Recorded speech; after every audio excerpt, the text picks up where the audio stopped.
ഹരേ കൃഷ്ണ. സർവം കൃഷ്ണാർപ്പണമസ്തു. ജയ് ജയ് ശ്രീ രാധേ രാധേ.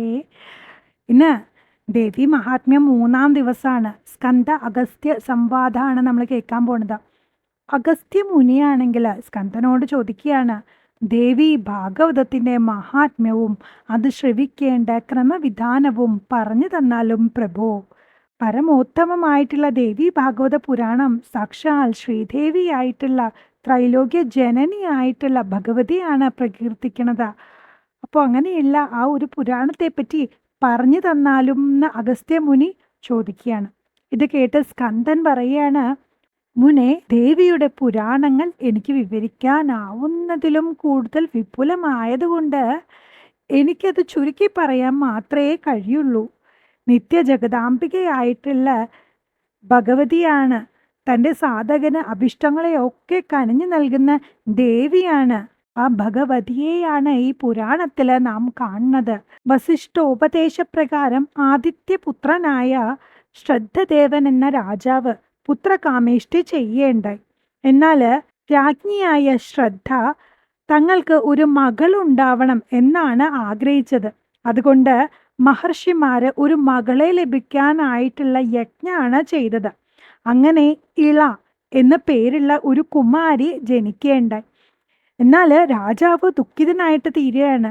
യജ്ഞസങ്കല്പത്തിൽ ഇത്തരമൊരു തെറ്റ് വരാൻ കാരണം എന്താണ് എന്ന് അദ്ദേഹം മുനിമാരോട് ചോദിച്ചു.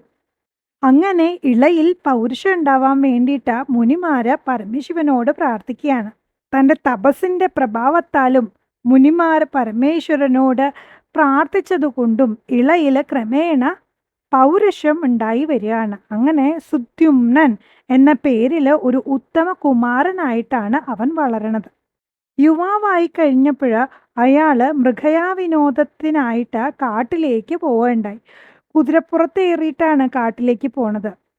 കാടുകൾ ഓരോന്നോരോന്നായി താണ്ടി താണ്ടി താണ്ടി അയാൾ ഹിമാലയത്തിൻ്റെ പ്രദേശത്തിലേക്ക് എത്തിച്ചേർന്നു. ഈ ഹിമാലയ വനപ്രദേശത്തിന് ഒരുപാട് പ്രത്യേകതകളുണ്ട്. പണ്ട് പരമശിവനും പാർവതിയും ക്രീഡിച്ചിരുന്ന ഈ വനപ്രദേശത്തിൽ ശിവദർശനത്തിനായിട്ട് കുറേ മുനിമാര് എത്തിച്ചേർന്നിട്ടുണ്ടായിരുന്നു. അങ്ങനെ ആ സമയത്ത് ക്രീഡയിലായിരുന്നതിനാൽ അവരെ കണ്ട് പാർവതി ദേവി വല്ലാതെ ലജ്ജിച്ചു പോയത്രേ. മുനിമാരെല്ലാവരും ശിവനെ കാണാണ്ട് പെട്ടെന്ന് തന്നെ വൈകുണ്ഠത്തിലേക്ക് തിരിച്ചുപോയി.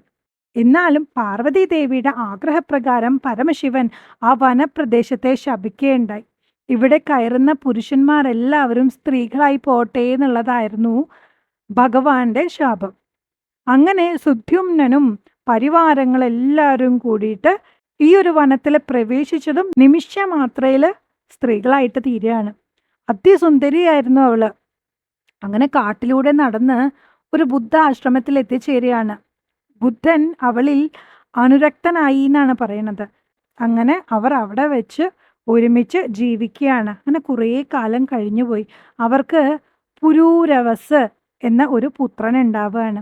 എന്നാൽ കുറച്ചു കാലം കഴിഞ്ഞപ്പോൾ അവൾക്ക് പൂർവ്വവൃത്താന്തമൊക്കെ ഓർമ്മ വരികയാണ്. അവൾ അപ്പം തന്നെ അവിടുന്ന് പോവാണ്.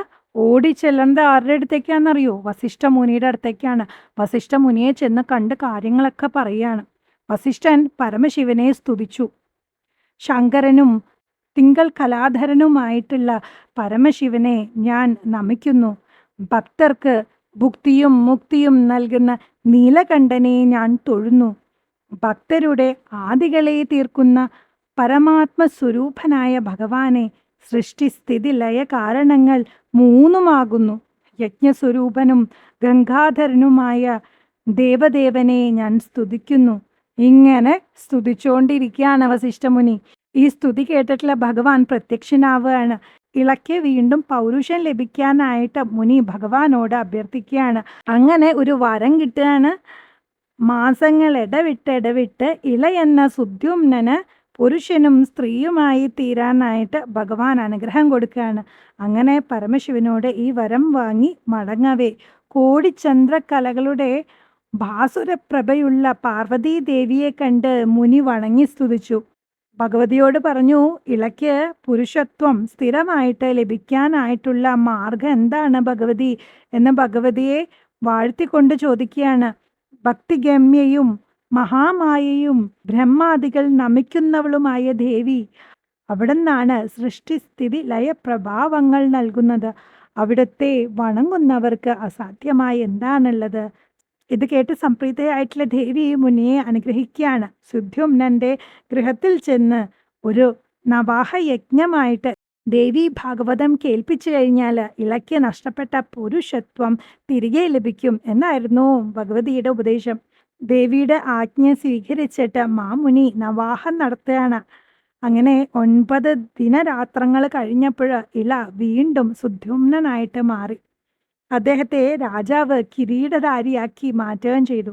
അങ്ങനെ രാജാവ് സത്യധർമ്മ നിഷ്ഠകളോടെ യജ്ഞാദി കർമ്മങ്ങളോടെ ഭരണം നടത്തി. ഒടുവിൽ രാജ്യത്തെ മക്കൾക്കായിട്ട് നൽകിയിട്ട് ദേവീ സലോക്യം പ്രാപിച്ചു എന്നാണ് പറയണത്.